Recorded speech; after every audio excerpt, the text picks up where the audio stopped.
Reporting sir. சொர்க்கவாசல் நெட்ஃப்ளிக்ஸில் இந்த படம் ரிலீஸ் ஆயிருக்கு. இந்த படத்தோட ஒன்லைன் கதை 1999ல் சென்னை சென்ட்ரல் பிரிசனில் ஒரு பெரிய கலவரம் நடக்குது. அந்த கலவரத்தில் பல உயிரிழப்புகள், போலீஸ் சைட்லையும் சில பேர் இறந்து போகிறாங்க, கைதிங்க சைட்லையும் இறந்து போகிறாங்க. இதுக்காக கவர்மெண்ட் வந்து ஒரு பெரிய விசாரணை கமிஷன் அமைக்கிறாங்க. அந்த என்கொயரியோட தான் படம் ஸ்டார்ட் ஆகும். இதுக்குள்ள ஒரு 3 முக்கியமான கேரக்டர்ஸ் இருப்பாங்க. ஒன்று வந்து ஆர்ஜே பாலாஜி. அவர் வந்து தான் பண்ணாத ஒரு கொலைக்காண்டி ஜெயிலுக்குள்ளே வந்திருப்பாரு. அந்த ஜெயிலையே தன் கண்ட்ரோலில் வச்சிருக்கிற ஒரு பெரிய டான் தான் செல்வராகவன். இந்த ஜெயிலில் சில தப்பான விஷயங்கள்லாம் நடக்குது, அதை சரி செய்யணும் அப்படின்னு திகார் ஜெயிலேருந்து டிரான்ஸ்ஃபர் ஆகி வரக்கூடிய ஒரு டஃப்பான போலீஸ் ஆஃபீஸர் தான் ஷரஃபுதீன். இந்த 3 பேருமே இந்த கலவரத்துக்கு டைரக்டாவோ இன்டைரக்டாவோ கான்ட்ரிபியூட் பண்ணியிருப்பாங்க.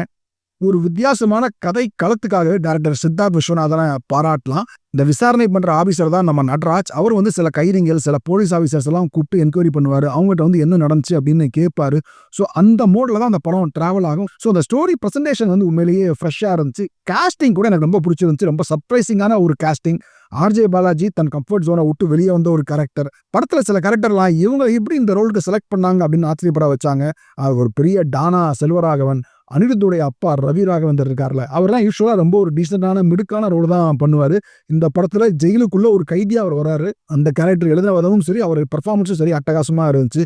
அதை தாண்டி பாலாஜி சக்திவேல் ஜெயிலுக்குள்ளே ஒரு டிரான்ஸ்ஜெண்டர் ரோலில் ஒருத்தர் நடிச்சிருப்பாரு. அப்புறம் ஈழத்தமிழர் ஒருத்தர் நடிச்சிருப்பாரு.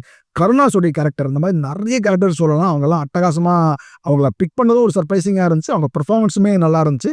படம் முடிஞ்சு நிறைய கேரக்டர்ஸ் வந்து மனசில் அப்படியே நிற்பாங்க. அந்தளவுக்கு அந்த கேரக்டர் ரைட்டிங் வந்து அவ்வளோ டீட்டெயிலாக இருந்துச்சு. ஸோ ஸ்கிரிப்ட் வைஸ் உண்மையிலே ஒரு மெச்சூர்டான ஸ்கிரிப்ட் தான். டெக்னிக்கலி கூட இது ஒரு சவுண்டான படம் தான். Cinematography Prince Anderson, art director Jayachandran, editing Selva, இந்த 3 பேரையும் மென்ஷன் பண்ணியே ஆகணும். ஏன்னா 90% படம் ஜெயிலுக்குள்ளே தான் நடக்கும். ஆனால் ஜெயிலுக்குள்ளே நடக்குதுங்கிற சலிப்பு நமக்கு வராது. அந்த நான்-லீனியர் எடிட்டிங்காக கட் பண்ணியிருப்பாங்கல்ல, அது உண்மையிலே அட்டகாசமாக பண்ணியிருந்தாங்க. சில ட்விஸ்ட்டை ரிவீல் பண்ண இடம் கூட நல்லா இருந்துச்சு. இது உண்மையிலேயே செட்டா இல்லை வந்து ஆர்ட் ஒர்க்கான்னு தெரியாத அளவுக்கு செட்டு வந்து அட்டகாசமாக போட்டிருந்தாங்க. ஸோ இவ்வளோ பாசிட்டிவ் படத்தில் இருக்கும்போது ஃபைனல் அவுட்புட்டும் பாசிட்டிவாக தான் இருந்திருக்கணும். ஆனால் அங்கே தான் ஒரு சின்ன செட்பேக்கு. ஒரு சில பிரச்சனைகள் வந்து ஓவரால் படத்தை வந்து டைலூட் பண்ணிருச்சு. முதல்ல படத்தோட முதல் 45 நிமிஷம் வந்து உண்மையிலே நம்ம படத்தோட செட்டில் ஆகிறது கொஞ்சம் டைம் ஆகும். நிறைய கேரக்டர்ஸு, அந்த கேரக்டர்ஸ் எல்லாம் எஸ்டாப்ளிஷ் பண்ணணும் இல்லையா, அந்த ஏரியா வந்து இன்னும் கொஞ்சம் சுவாரஸ்யமாக பண்ணியிருக்கலாம் அப்படின்னு தோணுச்சு. அதே மாதிரி கிளைமேக்ஸ் லாஸ்ட் 30 மினிட்ஸ் அது வந்து பயங்கர ரஷ்டாக முடிச்சிருப்பாங்க. இப்போ படம் முடியும் போது நமக்கு வந்து ஹீரோ அவர் வந்து பண்ணாத கொலைக்கு ஜெயிலுக்கு போயிருக்காரு.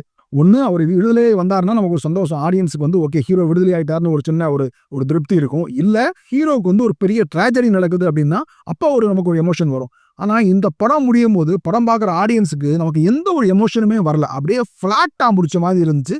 செல்வராகவன் வந்து உள்ள ஒரு பெரிய டானா எல்லாத்தையும் கண்ட்ரோலில் வச்சிருப்பாரு அப்படின்னு சொல்லுவாங்க. ஆனால் அதுக்கான டீட்டெயிலிங் படத்தில் ரொம்ப இருக்காது. இந்த படத்தை குழந்தைங்களோட பார்க்கலாமா அப்படின்னா கண்டிப்பாக முடியாது. படத்தில் நிறைய அடல்ட் கண்டென்ட் காட்சிகள் உண்டு. கேக் வெட்டுற மாதிரி நாக்கு வெட்டிட்டு இருப்பாங்க. ஸோ ஓவராலாக படத்தில் நிறைய நல்ல விஷயங்கள் இருந்தாலும் ஃபினிஷிங்கில் ஏதோ ஒன்று மிஸ் ஆகுது அப்படிங்கிற ஒரு ஃபீல் தான் எனக்கு வந்துச்சு. ஸ்டில் ஓடிடியில் ஒன்ஸ் பார்க்குறதுக்கு ஒர்த்தான படம் தான், வித்தியாசமான கதை களத்துக்காகவே.